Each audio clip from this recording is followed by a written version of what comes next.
Всем привет, и вы на канале Pigeon Polly, и сегодня мы с вами будем рисовать вот этот вот чудесный городской пейзаж, который находится в Мексике. Я его нашла при помощи Google карт, и сегодня мы будем использовать два референса. Это одно и то же здание, только в разные года. Здесь мне очень понравилась, в принципе, композиция. Мне нравится, что к нам повернута вот эта вот вывеска, и также вот эти вот главные грани очень четко выстроены. Это нам поможет быстро и безболезненно простроить всю композицию. Здесь очень много направляющих, которые мы можем использовать, чтобы правильно передать перспективу. И, в общем, мне кажется, что из-за этого с таким заданием может справиться практически любой, кто просто готов следовать инструкциям. Важен очень формат, композиция. Мы будем оставлять довольно большое пространство по краям, чтобы создать вот такое вот ощущение воздуха. И начинаем простраивать с того, что просто рисуем в середине кружок, которым мы обозначаем основную массу. И от этого кружка, отталкиваясь, мы рисуем самую главную первую грань, которую я показывала, а от нее уже лучами у нас отходят нижние и верхние границы такого так называемого куба, из которого состоит вот дом. Сразу я подмечаю, где у нас будет первый, второй этаж, но это таким наброском и пока незначительно, чтобы можно было это еще как-то подправить. Когда вы ведете работу по фотографии, очень важно сравнивать величины и расстояние между какими-то главными объектами. То есть возьмите что-то за основу, как вот у нас здесь, допустим, есть вот это вот навес, который мы можем использовать как ориентир для середины этого дома. Также сейчас я продлеваю линии перспективы, чтобы нарисовать асфальт. Немножко там увожу горизонт, и таким вот образом у нас уже получается объемный куб. И мы вокруг него строим, собственно, дорогу. Левую часть дороги я сознательно увожу чуть-чуть уже делаю, не такую же, как правая, чтобы создать вот это ощущение переднего и заднего плана. Слева мы выбираем дерево вот это большое и начинаем его рисовать. Я снизу сделала такую небольшую окружность, это будет ствол, и от него уже рисую просто корявые линии, которые будут ветками. Стараюсь повторить силуэт дерева, но в точности копировать его нет необходимости, потому что мы рисуем полноценную композицию и не фокусируемся на таких мелких деталях, чтобы не перебивать внимание зрителя. То есть, когда он посмотрит на картину, чтобы у него не было впечатления, что вот это дерево является самым главным центром в композиции. Мы его будем показывать общей массой, без каких-то очень мелких деталей. Как только мы туда добавим детали слишком подробные и слишком хорошо проработаем, допустим, фактуру коры, у нас сместится фокус внимания, и люди уже будут смотреть не на здание, а на дерево. Сейчас мы делаем только набросок, поэтому какие-то детали тоже можно не прорабатывать. Мы должны наметить объекты крупно, массой. И тут важное правило – стараться не зацикливаться на каком-то одном из объектов. Не пытайтесь дорисовать там дерево или дом до конца, прежде чем переступить к следующему. Старайтесь все стороны работы делать примерно одновременно, если можно так сказать. То есть вот мы набросали общий силуэт здания, набросали общий силуэт дерева, переходим к следующему, намечаем, где там у нас могут быть окна, делим вот эту сторону примерно пополам, отмеряем, смотрим по фотографии, да, пропорционально, насколько там много-мало места.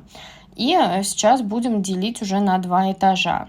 Мне кажется, что низковато. Может быть, сейчас еще возьмем повыше. Надо смотреть. У нас еще будет этот навес, то есть его тоже правильно нужно будет поставить. Давайте нарисуем рекламную вывеску. Она рисуется как просто квадрат. потому что мы ее видим лицевой стороной. Она не имеет каких-то скосов в данном моменте, и все вертикальные линии у нас будут прямые, и они все должны быть ровные, ну, насколько это возможно от руки нарисовать. Поэтому и здесь не следует отступать от этого правила, и все рисуем ровненько. Горизонтальные прямые и вертикальные тут будут прямые. Делаем небольшой отступ справа, чтобы показать такой псевдообъем, которого как бы мы не видим, но просто для того, чтобы придать характера какого-то этой работе, нам нужно его добавить. Не всегда мы рисуем в точности то, что мы видим. И вот такая небольшая перекладина, к которой уже крепится рекламная вывеска. Какие детали здесь рисовать, какие не рисовать, это полностью ваш выбор. Вы можете поменять окна, вы можете какие-то детали переместить, выбрать по-другому, как нарисовать. Но когда вы рисуете вот это здание, вы ориентируетесь на горизонтальные и вертикальные линии самого куба, который мы уже сделали, то есть они будут повторяться. За счет этого мы всегда можем просто размещать какие-то объекты. Вот мы сделали вывеску, и от этой вывески у нас будет идти внизу еще навес. Сейчас мы можем наметить окно, смотрим, насколько большой отступ от главной линии рисунка, вот, которая посередине, насколько большой отступ нам необходим для окна. Окна у нас будут и слева, и справа, поэтому стараемся их делать примерно одинакового размера. Но сейчас сделаем навес. Он уходит влево, и тут мы тоже смотрим, докуда он дереву доходит, докуда он на асфальте виден, тень. И примерно вот так вот делаем ромбиком, не ромбиком, ну, в общем, скошенный такой вот прямоугольник делаем. Не волнуйтесь, что какие-то линии у вас проходят насквозь, это окей, потому что мы все это будем еще доводить с помощью линера, потом еще акварель будет, лишнее мы все сотрем. По уровню окна, по вертикальным линиям окна мы создаем дверной проем с небольшим приступочком таким. Ну, это тоже по вашему желанию. На одной из фотографий там видно, что есть лестница. Если вы хотите, вы можете также и лестницу нарисовать. Но она тогда будет рисоваться тоже сбоку, как и не вывеска, а навес. Да, вот. Давайте уточним, не будем зацикливаться на чем-то одном, уточним наш тротуар и сделаем ему возвышение такое, потому что на обеих фотографиях видно, что это бордюр желтого цвета. И мы тоже ему будем акцент делать. Здесь вот его проработаем. Там видно, что он разрушен, но пока что мы оставим его как будто целый. В каком-то моменте в процессе рисования мы это доработаем, чтобы сейчас не отвлекаться, потому что это уже детализация. Сейчас нам нужно общими пятнами все это дело набросать. У нас еще окна не все сделаны, поэтому работаем.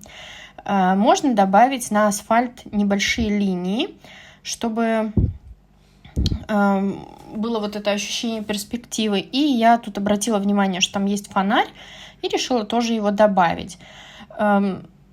Возможно, он немножко будет теряться в ветвях, в листве, но все равно для такого какого-то полноты картины, и мне хотелось его добавить.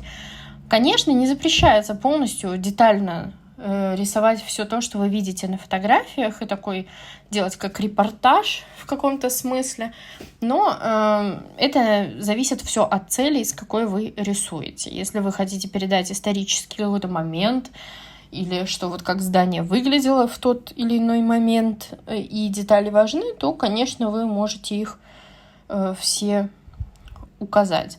Но если вы это делаете для расслабления, для релакса и для такой, как сказать, прокачки творческой мышцы, то это не так важно. Давайте все же проработаем окна. Я тут немножко уплотняю, чтобы они не потерялись на фоне всех тех линий, которые у нас уже есть, чтобы не получилась каша, и мы не запутались. Я их просто чуть-чуть плотнее выделяю, но тоже не надо давить прям сильно. И у нас такие длинные продленные линии, по которым мы легко можем угадать форму окна, просто продлив ее и выделив нужную часть. Такое же окно у нас будет и с правой стороны. Тут важно правильно взять его направление. И для того, чтобы более гармонично все это смотрелось, верхнюю перекладину окна я бы все-таки верхний правый угол окна посоветовала сделать чуть-чуть пониже, потому что я вот сейчас, озвучивая это видео, вижу, что это не очень достоверно может выглядеть, как будто бы немножко сломана перспектива. Вы можете сразу научиться на моей такой небольшой ошибке по марке. Также я увидела брезентовую натянутую такую ткань сверху, ее мы тоже покажем, она оранжевая. Это даст нам лишний акцентный цвет, он очень будет кстати. Мне понравилось дерево на старой фотографии, которое без листвы. Я решила его изобразить, несмотря на то, что оно не подходит по времени года тому дереву, которое слева, но я решила, что их скомбинировать будет красиво. Оно такое как бы немножко колючее, кривоватое, и на нем красные то ли ягоды, то ли цветы. Мы его так и изобразим. Сейчас я его чисто схематически набросала. Еще очень важно, хочу отметить, если вы рисуете вот что-то типа такого, где важна перспектива, старайтесь это делать на каком-то типа мольберте или на какой-то подставке, потому что если у вас на столе лежит бумага или лежит ваш скетчбук, в котором вы это делаете, то из-за искажения у вас может получиться асимметрия, и пока вы рисуете, вам будет казаться, что все окей, но после того, как вы закончите свою работу, окажется, что что-то было не совсем так, и будет обидно. Поэтому еще очень важно в процессе работы периодически отходить, делать перерывы, чтобы не замыливался взгляд. Сейчас мы с вами прорабатываем окошки. Здесь очень интересные красные рамы у окна, поэтому мы их тоже покажем. И у правого окна не симметричные, не ровные перекладины. Мы тоже это покажем, чтобы как-то приблизиться к достоверности хотя бы в этом моменте. То окно, которое ближе к дереву, мы тоже прорисовываем, но так, тоже не без фанатизма, без супер детализации, чтобы оно просто было. Ну и мы практически закончили работу над карандашным наброском, поэтому мы можем с вами добавить вот этот вот сломанный бордюр, просто так вот набросать немножко, где он там прерывается, и основную детализацию уже мы сделаем акварелью. Вот. Подсотрем немножко лишние линии, вот так вот изобразим, просто как будто куча. Каким материалом вести дальнейшую работу, зависит от вас, но главное, чтобы этот материал был водостойкий, потому что если он будет размываться водой, у вас получится тупо грязь при смешивании с акварелью. У меня линер от Микрон размером 0,2. Это я все рисовала вот 2B карандашом, а вот у меня Микрон 2. Он достаточно тонкий, как волосочек. И начинать свою работу по этому эскизу, по скетчу мы будем с переднего плана, с передних объектов, чтобы не затерять задний. То есть если мы что-то на переднем объекте, на переднем плане нарисовали, чтобы мы не обвели что-то лишнее, что видно быть не должно. Конечно, если так случилось, это не страшно, мы это можем исправить, там где-то какие-то недочеты. Данный линер и вообще любой другой дает вам возможность вести разные линии, такие более волосатые, с точечками на концах, прерывистые. Постарайтесь найти вот эту вот волну, вот этот вот вайб линии, который нужен для каждого из объектов. Не стоит все делать абсолютно одинаковыми, четкими, ровными, потому что это создаст такое напряжение в работе. Позвольте линиям немножко расслабиться кое-где, но тоже не везде, потому что тогда потеряется главный центр рисунка. У нас это здание, вот эта вот главная линия первая посередине, она должна быть достаточно ровной. Деревья, они могут быть такие немножко прерывистые, такие немножко небрежные, растения тоже. В общем, детализация уже это будет на таком более последнем этапе. Сейчас нам нужно закрепить всю информацию, которую мы собрали, которую мы изобразили при помощи карандаша, при помощи уже линера, чтобы карандаш стереть и начать работать акварелью. Да, по сути, можно сказать, что сейчас просто тупо обводка, но это тоже очень важный этап, потому что мы задаем характер рисунка, мы оставляем какие-то детали. Может быть, в процессе вы поймете, что что-то из того, что вы нарисовали, вы все-таки не хотите, чтобы оставалось в работе, и вы это не будете обводить. Что-то вы захотите добавить.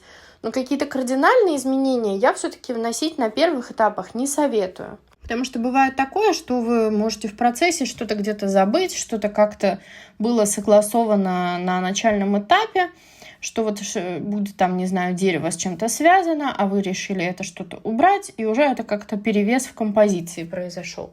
Поэтому, будем с этим аккуратны. Левые части всех предметов можно чуть-чуть уплотнить тем же линером, проведя просто второй раз, чтобы показать, что солнце падает с правой стороны. Таким образом, немножко уплотнив теневую часть, и уже будет ощущение объемности нашего рисунка. Но, конечно, над тенями мы еще будем работать в процессе, когда уже будем вводить акварель цвет. Сейчас мы проработаем дерево. Тут не стесняйтесь добавлять какие-то веточки, какие-то дополнительные линии тоже. Они нам только помогут показать естественность дерева и какую-то небольшую динамику нам помогут показать. Но само дерево мы еще будем прорабатывать акварелью, как я уже и сказала. Вообще рисование городского пейзажа – это такая очень обширная тема, и огромное сообщество урбан-скетчеров есть, в которое вы можете вступить на Фейсбуке, в Инстаграме и где только еще не придумаете. Разумеется, у них есть и свой сайт, и одной из частых тем для обсуждения в этом сообществе вопрос, является ли рисование с Google карт равноценным рисованию на природе, когда ты по-настоящему находишься на локации, которую рисуешь. Часть людей, часть художников утверждают, что нет, и нельзя такие рисунки вообще выкладывать в эту группу. Это просто рисунки, как будто бы с референса с фотографии, и ценности в них не больше, чем с рисунка именно с фотографии. Но сразу упомяну, что в этом ничего плохого нет. Рисовать с фотографий можно, нужно, главное, не нарушайте авторские права. Часть другая художников утверждает, что несмотря на то, что человек не находится на месте, у него есть возможность со всех сторон рассмотреть объект, благо технологии сейчас это позволяют, и выбрать нужный ракурс, и, в общем-то, ничем это не хуже и является тем же самым полноценным пленэром для тех, кто по каким-то причинам на пленэр физически настоящий пойти не может. Мне было бы очень интересно узнать ваше мнение в комментариях, что вы по этому поводу думаете. Тем временем мы с вами добавляем уже какие-то небольшие детальки. И я решила показать разницу между зеленой и желтой частью, проведя там линию, потому что мы будем также добавлять туда цвет. И я хотела передать тот рисунок, который будет на стене, но это уже будет на этапе детализации. Я решила добавить вот такой формы навес. Он не соответствует немножко тому, что мы видим на фотографии, но мне показалось, что так будет интереснее. Чтобы у вас было полное представление о том, как это все происходит, я не буду ускорять видео, просто добавлю немножко музыки и вернусь уже голосом к моменту, когда нужны будут мои комментарии, когда мы будем начинать работать с цветом.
наш скетч готов. Мы можем теперь взяться за клячку или формопласт, или мягкий эластик, что у кого есть, и убрать лишний графит, лишний карандаш, чтобы он не создавал нам грязь на акварели.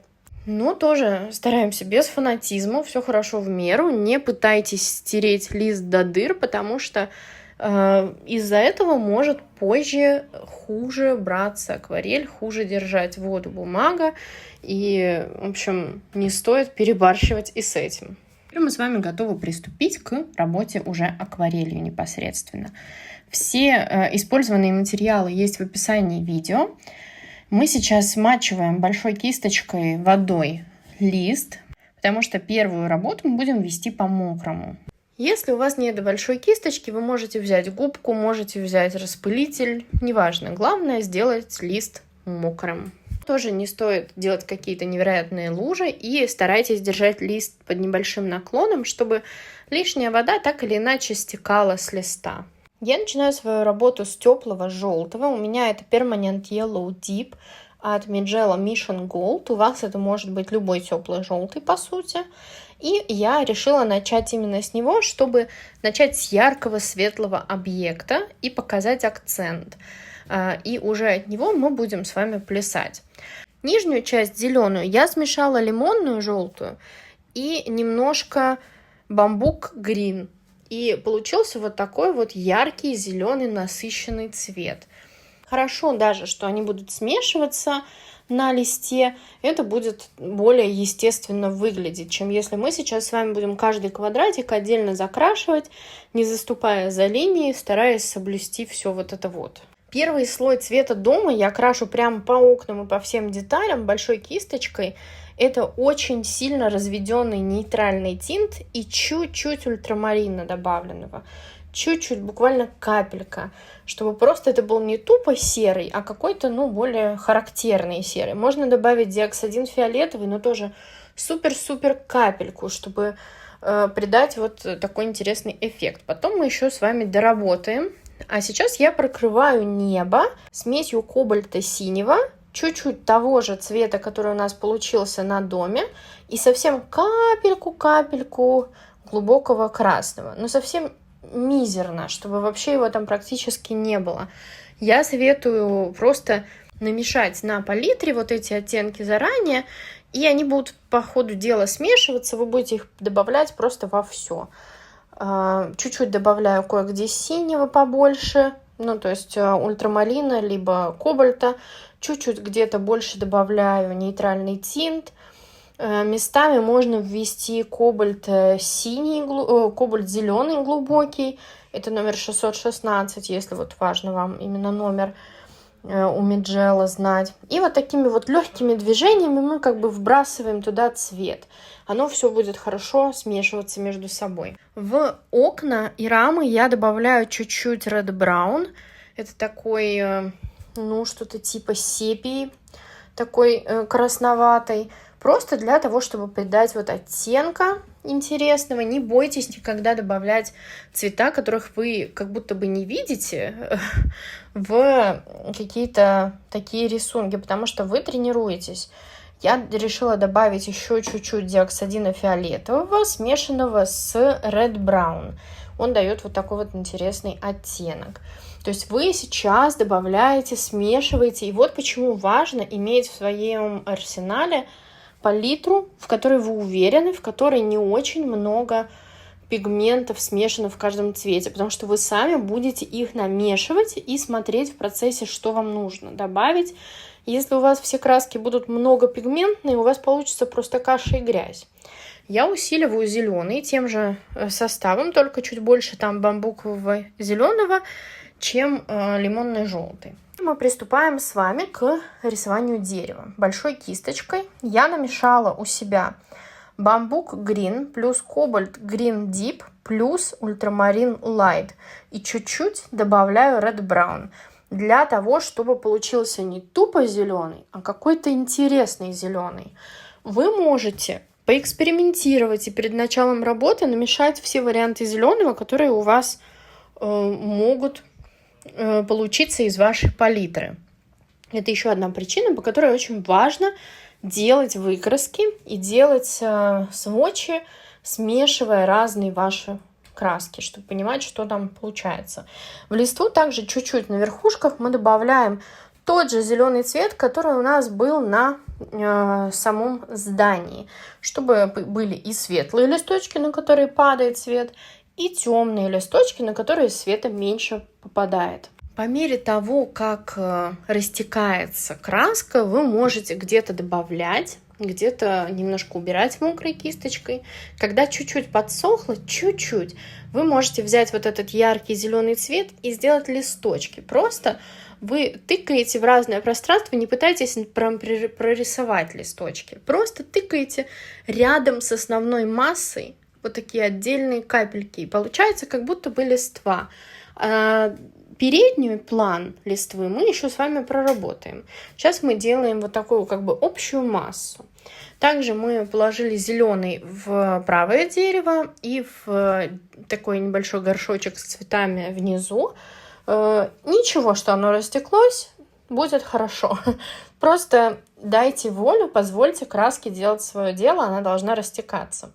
По мере того, как оно высыхает, вы можете уплотнять где-то, добавлять еще листочки, делать их более яркими, но пока не делайте их сильно темными, потому что если вы сделали недостаточно темно, всегда есть возможность дотемнить. Но если вы перетемнили, высветлить в акварели уже, скорее всего, не получится. Придется прибегать к каким-то экстренным способом из серии добавлять гуашь или темперу, или белую акварель, но которая, скорее всего, ничего не перекроет и сделает вам только грязь.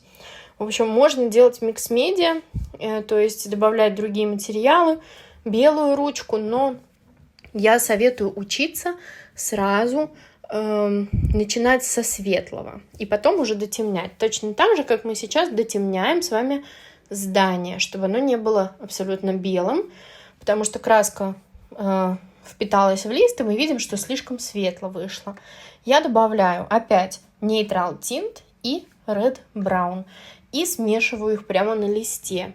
Но не добавляйте слишком много, слишком плотно. Больше воды добавьте лучше лишний раз, чем вот это вот слишком много плотно краски положите. Левую часть я чуть-чуть уплотняю желтой охрой номер 2, тоже разведенной с водой достаточно прилично. Сразу хочу отметить, что вам будет намного приятнее и комфортнее работать, если ваша бумага вытерпит это все.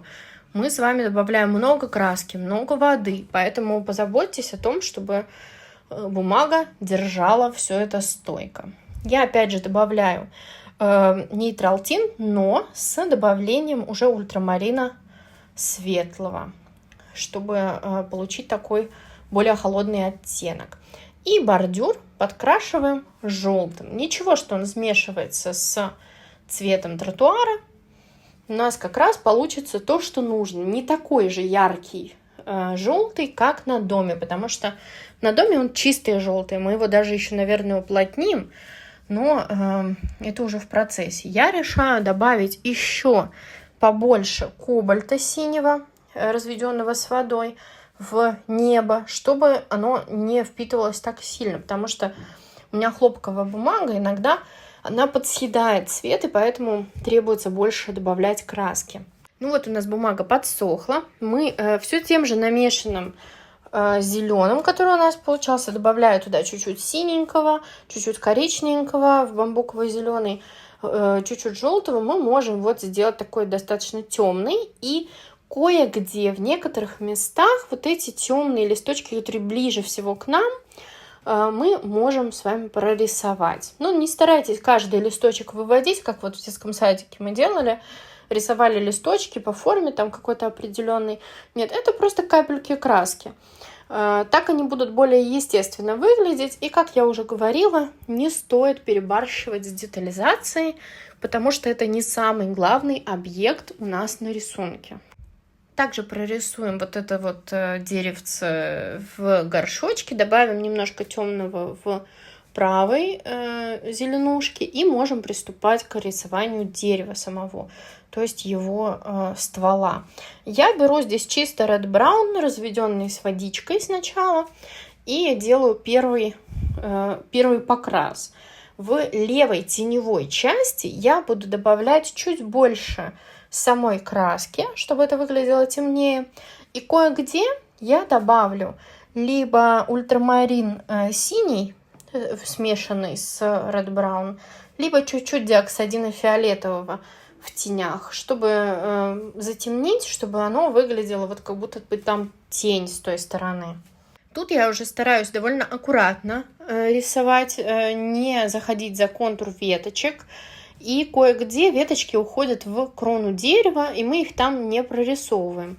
А где-то прорисовываем, потому что, как и в настоящем дереве, мы видим не все. Какие-то массы листвы, веточки закрываются, их, может быть, не видно. Также не забываем про фонарный столб, который у нас есть рядом с деревом. Его мы обходим тоже и за ним уже рисуем веточку. Если у вас краска продолжает растекаться, значит, что у вас недостаточно все подсохло. Подождите еще чуть-чуть. У меня это заняло мало времени высыхания, потому что у нас сейчас плюс 30 и очень жарко. Соответственно, очень быстро высыхает. И если у вас слишком быстро высохло, не бойтесь, вы можете намочить лист с задней стороны. И тогда тоже можно рисовать, будет достаточно влажно.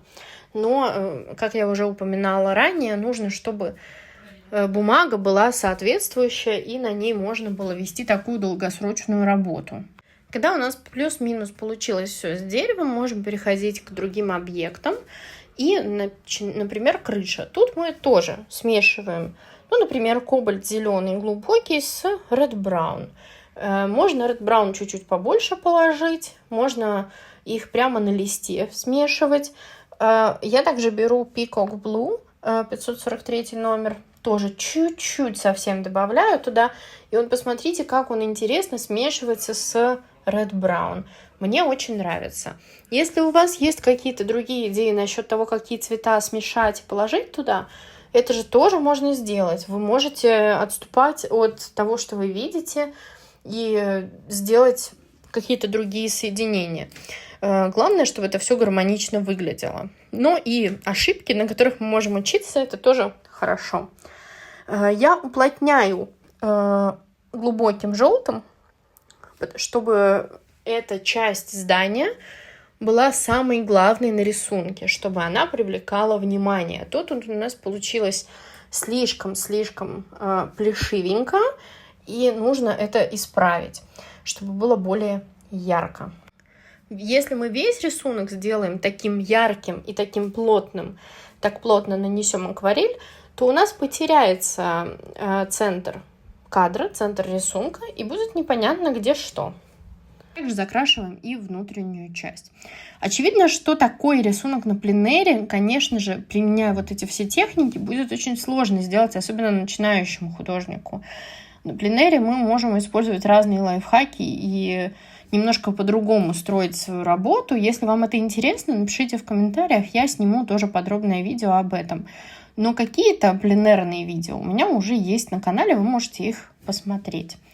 Теперь при помощи смешивания Red Brown и Cobalt Green Deep я делаю вот такую тень. И в зеленой части я смешиваю тот зеленый, который был яркий для листвы, с небольшим количеством Red Brown. Раньше проемы дверные я всегда закрашивала черным, и прям таким вырвиглазным черным, и я поняла, что это была большая ошибка. Намного интереснее, если есть несколько темных оттенков. Здесь я смешала фиолетовый, диоксидин фиолетовый, Red Brown и чуть-чуть Peacock Blue. И получился вот такой вот цвет. Я не смешиваю их полностью, а оставляю, так сказать, где-то непромесы, чтобы вот этот перелив цвета, он читался на рисунке. Мне кажется, так намного интереснее и глубже получается. В свое время я очень задавалась вопросом, как же нарисовать окна, какой же цвет использовать для того, чтобы нарисовать окна? Я ходила и заглядывала к людям в окна и смотрела, какой же там цвет я вижу. И в итоге я пришла к выводу, что это либо что-то голубовато-коричневое, либо вовсе черное. Но черное это будет слишком темно, и, как правило, хватает просто пару капель краски, либо Red Brown с ультрамарином синим, либо с кобальтом смешанный, и тоже еле-еле с водичкой, мокрой кисточкой мы наносим, чтобы оно было не таким плотным в нанесении, чтобы показать, что там все-таки окна. Кажется, когда мы смотрим в окна, что там очень темно, но на рисунке наша задача показать, что там достаточно светло, и показать вот это вот стекло за счет темных объектов вокруг, например, раму. Раму как раз-таки мы будем выделять таким красновато-коричневым опять, и за счет этого наши светлые окна будут казаться уже более интересными. Когда мы разобрались с окошками, мы можем вот этот вот сломанный бордюр обозначить. Мы рисуем только темные части, потому что светлые — это наш лист. Кое-где уплотним вот эти полосы тоже. И возле здания вот такой полусухой кисточкой пройдемся, чтобы получился эффект вот, грубо говоря, грязного асфальта. Вот эта лужа, то, что у нас затекла возле бордюра, тоже очень симпатично смотрится. В этом плюс того, что подложку мы сделали по мокрому. Если бы мы все рисовали по сухому, было бы такое ощущение, что, собственно, весь рисунок как будто на принтере напечатанный. Но и такие работы тоже имеют место быть. Теперь мы верхний брезент. Я его закрашиваю Autumn Orange цветом 622. И вот эту табличку, просто серым, который уже сам по себе, по сути, намешался у меня в палитре за счет того, что вот мы делали замесы для дома. При помощи того же серого с добавлением чуть-чуть коричневого я рисую тени на желтом и на светлом. Логично, что там, где желтый, мы плотнее делаем тень, а там, где светлый, мы очень светлую делаем тень. Так, еле-еле видно, не будем углубляться прямо в глубокую детализацию. И такими как точечками просто листву покажем тень на доме. Еле-еле видно. Если у вас, так же как у меня, бумага съедает цвет, вы, когда оно высыхает, можете чуть-чуть еще уплотнять края тени, которые примыкают к листве. Также вот тут вот немножко уплотним. Можно, конечно, запариться и прям сильно проработать тени, как они, где там, куда они нагибаются, падают каждый листочек, но это, я бы уже сказала, ботаническая живопись, это не совсем то, чем мы здесь занимаемся, здесь все-таки скетчинг. Нижнюю часть брезента мы прорабатываем нейтральным тинтом с Red Brown, чтобы показать, что там есть тень и какой-то объем. Также вот тут я нарисовала небольшую трубу, ее тем же цветом можно просто. И еще одно ответвление трубы также. Теперь вот переходим к рамам окон. Это у нас будет Red Deep плюс Red Brown, чтобы получился такой, слегка красноватый оттенок, примерно как на фотографиях. И посмотрите, как интересно смотрятся окна из-за этого. Из-за того, что мы взяли светлым, нарисовали стекла, и уже более темным, более ярким мы выделяем раму. Прокрашиваем также остальные детали на рисунке. Например, вот кондиционер, он будет у нас таким сероватым. Примерно таким же сероватым мы делаем и другие детали.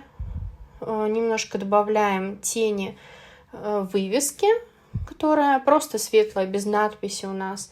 И добавляем немножко теней мокрой кисточкой, чуть-чуть в краске тарелки на крыше.